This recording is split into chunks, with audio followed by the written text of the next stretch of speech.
Kisah sahabat. Masuk Islamnya Salman Al-Farisi radhiyallahu anhu. Dari Abdullah bin Abbas radhiyallahu anhu berkata, Salman Al-Farisi menceritakan biografinya kepadaku dari mulutnya sendiri. Dia berkata, "Aku seorang lelaki Persia dari Isfahan, warga suatu desa bernama Jai. Ayahku adalah seorang tokoh masyarakat yang mengerti pertanian. Aku sendiri yang paling disayangi ayahku dari semua makhluk Allah. Karena sangat sayangnya, aku tidak diperbolehkan keluar rumahnya. Aku diminta senantiasa berada di samping perapian. Aku seperti seorang budak saja. Aku dilahirkan dan membaktikan diri di lingkungan majusi, sehingga aku sebagai penjaga api yang bertanggung jawab atas nyalanya api dan tidak membiarkannya padam. Ayahku memiliki tanah perahan yang luas. Pada suatu hari, beliau sibuk mengurus bangunan. Beliau berkata kepadaku, "Wahai anakku, hari ini aku sibuk di bangunan. Aku tidak sempat mengurus tanah. Cobalah engkau pergi ke sana." Beliau menyuruhku melakukan beberapa pekerjaan yang harus diselesaikan. Aku keluar rumah menuju tanah ayahku. Dalam perjalanan, aku melewati salah satu gereja Nasrani. Aku mendengar suara mereka yang sedang sembahyang. Aku sendiri tidak mengerti mengapa ayahku mengharuskan aku tinggal di dalam rumah saja, yakni melarang aku keluar rumah. Tatkala aku melewati gereja mereka, aku mendengar suara mereka sedang sholat. Maka aku masuk ke dalam gereja itu untuk mengetahui apa yang sedang mereka lakukan. Begitu aku melihat mereka, aku kagum dengan sholat mereka, dan aku ingin mengetahui peribadatan mereka. Aku berkata dalam hati, "Demi Allah, ini lebih baik dari agama yang kita anut selama ini. Demi Allah, aku tidak beranjak dari mereka sampai matahari terbenam. Aku tidak jadi pergi ke tanah milik ayahku." Aku bertanya kepada mereka, "Dari mana asal-usul agama ini?" Mereka menjawab, "Dari Syam, yakni Syria." Kemudian aku pulang ke rumah ayahku, padahal ayahku telah mengutus seseorang untuk mencariku, sementara aku tidak mengerjakan tugas dari ayahku sama sekali. Maka, ketika aku telah bertemu ayahku, beliau bertanya, "Anakku, kemana saja kamu pergi? Bukankah aku telah berpesan kepadamu untuk mengerjakan apa yang aku perintahkan itu?" Aku menjawab, "Ayah, aku lewat pada suatu kaum yang sedang sembahyang di dalam gereja. Ketika aku melihat ajaran agama mereka, aku kagum. Demi Allah, aku tidak beranjak dari tempat itu sampai matahari terbenam." Ayahku menjawab, "Wahai anakku, tidak ada kebaikan sedikit pun dalam agama itu. Agamamu dan agama ayahmu lebih bagus dari agama itu." Aku membantah, "Demi Allah, sekali-kali tidak. Agama itu lebih bagus dari agama kita." Kemudian ayahku khawatir dengan diriku, sehingga beliau merantai kakiku, dan aku dipenjara di dalam rumahnya. Suatu hari, ada serombongan orang dari agama Nasrani diutus menemuiku. Maka aku sampaikan kepada mereka, "Jika ada rombongan dari Syria terdiri dari para pedagang Nasrani, maka supaya aku diberitahu." Aku juga meminta agar apabila para pedagang itu telah selesai urusannya dan akan kembali ke negerinya, memberiku izin bisa menemui mereka. Ketika para pedagang itu hendak kembali ke negerinya, mereka memberitahu kepadaku. Kemudian rantai besi yang mengikat kakiku aku lepas. Lantas, aku pergi bersama mereka, sehingga aku tiba di Syria. Sesampainya aku di Syria, aku bertanya, "Siapakah orang yang ahli agama di sini?" Mereka menjawab, "Uskup, pendeta yang tinggal di dalam gereja." Kemudian aku menemuinya. Kemudian aku berkata kepada pendeta itu, "Aku sangat mencintai agama ini, dan aku ingin tinggal bersamamu. Aku akan membantumu di gerejamu, agar aku dapat belajar denganmu, dan sembahyang bersama-sama kamu." Pendeta itu menjawab, "Silahkan." Maka aku pun tinggal bersamanya. Ternyata pendeta itu seorang yang jahat. Dia menyuruh dan menganjurkan umat untuk bersedekah. Namun, setelah sedekah itu terkumpul dan diserahkan kepadanya, ia menyimpan sedekah tersebut untuk dirinya sendiri. Tidak diberikan kepada orang-orang miskin, sehingga terkumpullah 7 peti emas dan perak. Aku sangat benci perbuatan pendeta itu. Kemudian dia meninggal. Orang-orang Nasrani pun berkumpul untuk mengebumikannya. Ketika itu, aku sampaikan kepada khalayak, "Sebenarnya, pendeta ini adalah seorang yang berperangai buruk, menyuruh dan menganjurkan kalian untuk bersedekah. Tetapi, jika sedekah itu telah terkumpul, dia menyimpannya untuk dirinya sendiri, tidak memberikannya kepada orang-orang miskin barang sedikit pun." Mereka pun mempertanyakan apa yang aku sampaikan. "Apa buktinya bahwa kamu mengetahui akan hal itu?" Aku menjawab, "Marilah, aku tunjukkan kepada kalian simpanannya itu." Mereka berkata, "Baik, tunjukkan simpanan tersebut kepada kami." Lalu, aku memperlihatkan tempat penyimpanan sedekah itu. Kemudian, mereka mengeluarkan sebanyak 7 peti yang penuh berisi emas dan perak. Setelah mereka menyaksikan betapa banyaknya simpanan pendeta itu, mereka berkata, "Demi Allah, selamanya kami tidak akan menguburnya." Kemudian mereka menyalip pendeta itu pada tiang dan melempari jasadnya dengan batu. Kemudian mereka mengangkat orang lain sebagai penggantinya. Aku tidak pernah melihat seseorang yang tidak mengerjakan sholat 5 waktu, bukan seorang muslim, yang lebih bagus dari dia. Dia sangat zuhud, sangat mencintai akhirat, dan selalu beribadah siang malam. Maka, aku pun sangat mencintainya, dengan cinta yang tidak pernah aku berikan kepada selainnya. Aku tinggal bersamanya beberapa waktu. Kemudian ketika kematiannya menjelang, aku berkata kepadanya, "Wahai Fulan, selama ini aku hidup bersamamu, dan aku sangat mencintaimu. Belum pernah ada seorang pun yang aku cintai seperti cintaku kepadamu. Padahal, sebagaimana kamu lihat, telah menghampirimu saat berlakunya takdir Allah. Kepada siapakah aku ini engkau wasiatkan? Apa yang engkau perintahkan kepadaku?" Orang itu berkata, "Wahai anakku, demi Allah, sekarang ini aku sudah tidak tahu lagi siapa yang mempunyai keyakinan seperti aku. Orang-orang yang aku kenal telah mati, dan masyarakat pun mengganti ajaran yang benar dan meninggalkannya sebagiannya, kecuali seorang yang tinggal di Mosul, yakni kota di Irak, yakni si Fulan. Dia memegang keyakinan seperti aku ini. Temuilah ia di sana." Lalu tatkala ia wafat, aku berangkat untuk menemui seorang di Mosul. Aku berkata, "Wahai Fulan, sesungguhnya si Fulan telah mewasiatkan kepadaku menjelang kematiannya agar aku menemuimu. Dia memberitahuku bahwa engkau memiliki keyakinan sebagaimana dia." Kemudian orang yang aku temui itu berkata, "Silakan tinggal bersamaku." Aku pun hidup bersamanya. Aku dapati ia sangat baik, sebagaimana yang diterangkan si Fulan kepadaku. Namun, ia pun dihampiri kematian. Dan ketika kematian menjelang, aku bertanya kepadanya, "Wahai Fulan, ketika itu si Fulan mewasiatkan aku kepadamu, dan agar aku menemuimu. Kini, takdir Allah akan berlaku atasmu, sebagaimana engkau maklumi. Oleh karena itu, kepada siapakah aku ini hendak engkau wasiatkan? Dan apa yang engkau perintahkan kepadaku?"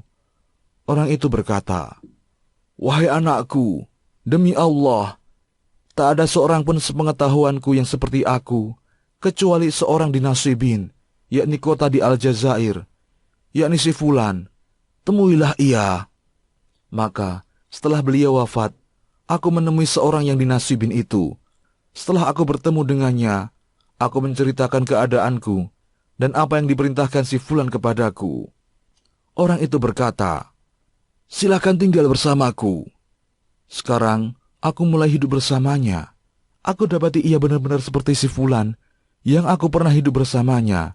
Aku tinggal bersama seseorang yang sangat baik. Namun kematian hampir datang menjemputnya, dan di ambang kematiannya, aku berkata, Wahai Fulan, ketika itu si Fulan mewasiatkan aku kepada Fulan, dan kemarin Fulan mewasiatkan aku kepadamu. Sepeninggalmu nanti, kepada siapakah aku akan engkau wasiatkan? Dan apa yang akan engkau perintahkan kepadaku?" Orang itu berkata, "Wahai anakku, demi Allah, tidak ada seorang pun yang aku kenal, sehingga aku perintahkan kamu untuk mendatanginya, kecuali seseorang yang tinggal di Amuria, yakni kota di Romawi. Orang itu menganut keyakinan sebagaimana yang kita anut. Jika kamu berkenan, silakan mendatanginya. Dia pun menganut sebagaimana yang selama ini kami pegang. Setelah seorang yang baik itu meninggal dunia, aku pergi menuju Amuria. Aku menceritakan perihal keadaanku kepadanya. Dia berkata, 'Silahkan tinggal bersamaku.' Aku pun hidup bersama seseorang yang ditunjuk oleh kawannya, yakni sekeyakinan. Di tempat orang itu, aku bekerja, sehingga aku memiliki beberapa ekor sapi dan kambing. Kemudian takdir Allah pun berlaku untuknya. Ketika itu aku berkata, 'Wahai Fulan, selama ini aku hidup bersama si Fulan.' Kemudian dia mewasiatkan aku untuk menemui si Fulan. Kemudian si Fulan juga mewasiatkan aku agar menemui Fulan. Kemudian Fulan mewasiatkan aku untuk menemuimu. Sekarang, kepada siapakah aku ini engkau wasiatkan? Dan apa yang akan engkau perintahkan kepadaku?" Orang itu berkata, "Wahai anakku, demi Allah, aku tidak mengetahui seorang pun yang akan aku perintahkan kamu untuk mendatanginya. Akan tetapi, telah hampir tiba waktu munculnya seorang nabi. Dia diutus dengan membawa ajaran Nabi Ibrahim. Nabi itu akan keluar diusir dari suatu tempat di Arab, kemudian berhijrah menuju daerah antara dua perbukitan. Di antara dua bukit itu tumbuh pohon-pohon kurma. Pada diri Nabi itu terdapat tanda-tanda yang tidak dapat disembunyikan. Dia mau makan hadiah, tetapi tidak mau menerima sedekah. Di antara kedua bahunya terdapat tanda cincin kenabian. Jika engkau bisa menuju daerah itu, berangkatlah ke sana." Kemudian orang ini pun meninggal dunia. Dan sepeninggalnya, aku masih tinggal di Amuria sesuai dengan yang dikehendaki Allah. Pada suatu hari, lewat di hadapanku serombongan orang dari Kalb. Mereka adalah pedagang. Aku berkata kepada para pedagang itu, "Bisakah kalian membawaku menuju tanah Arab dengan imbalan sapi dan kambing-kambingku?" Mereka menjawab, "Ya." Lalu aku memberikan ternakku kepada mereka. Mereka membawaku, namun ketika tiba di Wadil Qura, mereka menzalimiku dengan menjualku sebagai seorang budak ke tangan seorang Yahudi. Kini, aku tinggal di tempat seorang Yahudi. Aku melihat pohon-pohon kurma. Aku berharap, mudah-mudahan ini daerah sebagaimana yang disebutkan si Fulan kepadaku. Aku tidak bisa hidup bebas. Ketika aku berada di samping orang Yahudi itu, keponakannya datang dari Madinah, dari Bani Quraidah. Ia membeliku darinya, kemudian membawaku ke Madinah. Begitu aku tiba di Madinah, aku segera tahu, berdasarkan apa yang disebutkan si Fulan kepadaku, sekarang aku tinggal di Madinah. Allah mengutus seorang Rasulnya, dia telah tinggal di Mekah beberapa lama, yang aku sendiri tidak pernah mendengar ceritanya, karena kesibukanku sebagai seorang budak. Kemudian Rasul itu berhijrah ke Madinah. Demi Allah, ketika aku berada di puncak pohon kurma majikanku, karena aku bekerja di perkebunan, sementara majikanku duduk, tiba-tiba salah seorang keponakannya datang menghampiri, kemudian berkata, "Fulan, celakalah Bani Qailah," yakni suku Aus dan Khazraj. "Mereka kini sedang berkumpul di Kuba, menyambut seseorang yang datang dari Mekah pada hari ini. Mereka percaya bahwa orang itu adalah Nabi."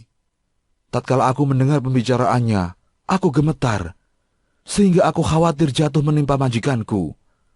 Kemudian aku turun dari pohon dan bertanya kepada keponakan majikanku, "Apa tadi yang engkau katakan?" Majikanku sangat marah. Dia memukulku dengan pukulan keras, kemudian berkata, "Apa urusanmu menanyakan hal ini? Lanjutkan pekerjaanmu." Aku menjawab, Tidak ada maksud apa-apa. Aku hanya ingin mencari kejelasan terhadap apa yang dikatakan. Padahal sebenarnya, saya telah memiliki beberapa informasi mengenai akan diutusnya seorang nabi itu. Pada sore hari, aku mengambil sejumlah bekal, kemudian aku menuju Rasulullah Shallallahu Alaihi Wasallam. Ketika itu, beliau sedang berada di Kuba. Lalu aku menemui beliau. Aku berkata, "Telah sampai kepadaku kabar bahwasanya engkau adalah seorang yang soleh. Engkau memiliki beberapa orang sahabat yang dianggap asing dan miskin. Aku membawa sedikit sedekah, dan menurutku, kalian lebih berhak menerima sedekahku ini daripada orang lain." Aku pun menyerahkan sedekah tersebut kepada beliau. Kemudian Rasulullah Shallallahu Alaihi Wasallam bersabda kepada para sahabat, "Silahkan kalian makan." Sementara beliau tidak menyentuh sedekah itu dan tidak memakannya. Aku berkata, "Ini satu tanda kenabiannya." Aku pulang meninggalkan beliau untuk mengumpulkan sesuatu. Rasulullah Shallallahu Alaihi Wasallam berpindah ke Madinah. Kemudian pada suatu hari, aku mendatangi beliau sambil berkata, "Aku memperhatikanmu tidak memakan pemberian berupa sedekah, sedangkan ini merupakan hadiah sebagai penghormatanku kepada engkau." Kemudian Rasulullah makan sebagian dari hadiah pemberianku dan memerintahkan para sahabat untuk memakannya. Mereka pun makan hadiahku itu. Aku berkata dalam hati, inilah tanda kenabian yang kedua. Selanjutnya, aku menemui beliau Shallallahu Alaihi Wasallam saat beliau berada di kuburan Baqi Al-Gharqad. Beliau sedang mengantarkan jenazah salah seorang sahabat. Beliau mengenakan 2 lembar kain. Ketika itu, beliau sedang duduk di antara para sahabat. Aku mengucapkan salam kepada beliau. Kemudian, aku berputar, memperhatikan punggung beliau. Adakah aku melihat cincin yang disebutkan si fulan kepadaku? Pada saat Rasulullah Shallallahu Alaihi Wasallam melihatku sedang memperhatikan beliau, beliau mengetahui bahwa aku sedang mencari kejelasan tentang sesuatu ciri kenabian yang disebutkan salah seorang kawanku. Kemudian beliau melepaskan selendang beliau dari punggung. Aku berhasil melihat tanda cincin kenabian, dan aku yakin bahwa beliau adalah seorang nabi. Maka aku terlungkup di hadapan beliau dan memeluknya seraya menangis. Rasulullah bersabda kepadaku, "Geserlah kemari." Maka aku pun bergeser dan menceritakan perihal keadaanku sebagaimana yang aku ceritakan kepadamu ini, wahai Ibnu Abbas. Kemudian para sahabat takjub kepada Rasulullah Shallallahu Alaihi Wasallam ketika mendengar cerita perjalanan hidupku itu. Salman sibuk bekerja sebagai budak, dan perbudakan inilah yang menyebabkan Salman terhalang mengikuti perang Badar dan Uhud. Rasulullah Shallallahu Alaihi Wasallam suatu hari bersabda kepadaku, "Mintalah kepada majikanmu untuk bebas, wahai Salman." Maka majikanku membebaskan aku dengan tebusan 300 pohon kurma yang harus aku tanam untuknya dan 40 uqiyah. Kemudian Rasulullah Shallallahu Alaihi Wasallam mengumpulkan para sahabat dan bersabda, "Berilah bantuan kepada saudara kalian ini." Mereka pun membantuku dengan memberi pohon, yakni tunas kurma. Seorang sahabat ada yang memberiku 30 pohon atau 20 pohon, ada yang 15 pohon, dan ada yang 10 pohon. Masing-masing sahabat memberiku pohon kurma sesuai dengan kadar kemampuan mereka, sehingga terkumpul benar-benar 300 pohon. Setelah terkumpul, Rasulullah bersabda kepadaku, "Berangkatlah wahai Salman, dan tanamlah pohon kurma itu untuk majikanmu. Jika telah selesai, datanglah kemari, aku akan meletakkannya di tanganku." Aku pun menanamnya dengan dibantu para sahabat. Setelah selesai, aku menghadap Rasulullah Shallallahu Alaihi Wasallam dan memberitahukan perihalku. Kemudian Rasulullah Shallallahu Alaihi Wasallam keluar bersamaku menuju kebun yang aku tanami itu. Kami dekatkan pohon tunas kurma itu kepada beliau, dan Rasulullah pun meletakkannya di tangan beliau. Maka, demi jiwa Salman yang berada di tangannya, tidak ada sebatang pohon pun yang mati. Untuk tebusan pohon kurma sudah terpenuhi. Aku masih mempunyai tanggungan uang sebesar 40 uqiyah. Kemudian Rasulullah Shallallahu Alaihi Wasallam membawa emas sebesar telur ayam, hasil dari rampasan perang. Lantas beliau bersabda, "Apa yang telah dilakukan Salman Al-Farisi?" Kemudian aku dipanggil beliau. Lalu beliau bersabda, "Ambillah emas ini gunakan untuk melengkapi tebusanmu, wahai Salman. Wahai Rasulullah Sallallahu Alaihi Wasallam, bagaimana status emas ini bagiku? Rasulullah menjawab, ambil saja. Insya Allah, Allah Subhanahu Wa Ta'ala akan memberi kebaikan kepadanya. Kemudian aku menimbang emas itu. Demi jiwa Salman yang berada di tangannya, berat ukuran emas itu 40 uqiyah. Kemudian aku penuhi tebusan yang harus aku serahkan kepada majikanku, dan aku dimerdekakan. Setelah itu, aku turut serta bersama Rasulullah Sallallahu Alaihi Wasallam dalam perang Khandaq. Dan sejak itu, tidak ada satu peperangan pun yang tidak aku ikuti. Pelajaran yang dapat dipetik. Pertama, di antara hasil atau buah mentaati kedua orang tua adalah dicintai orang. Kedua, masuk penjara, cekal, rantai adalah cara musuh Islam menghalangi kaum muslimin dalam menegakkan agama Allah. Ketiga, jika gigih memperjuangkan keimanan, maka urusan dunia terasa ringan.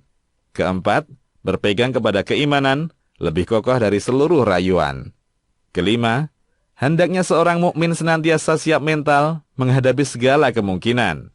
Keenam, terkadang orang-orang jahat mengenakan pakaian atau menampakkan diri sebagai orang baik-baik. Ketujuh, jalan mencapai ilmu tidak bisa ditempuh, melainkan dengan senantiasa dekat dengan orang yang berilmu. Kedelapan, barang siapa bertakwa kepada Allah, niscaya Allah memberikan jalan keluar dari problematika hidupnya. 9. Takaran keimanan seseorang adalah mencintai dan membenci karena Allah. 10. Di antara akhlak terpuji para nabi adalah mau mendengarkan seseorang yang sedang berbicara dengan baik. Ke-11, seorang pemimpin hendaknya senantiasa memantau kondisi bawahannya. Ke-12, diperbolehkan membeli budak dari tawanan perang, menghadiahkan dan memerdekakannya. Ke-13, saling tolong-menolong adalah gambaran wujud hidup bermasyarakat. Demikian, Allahu a'lam. Kisahmuslim.com. Kisah penggugah jiwa.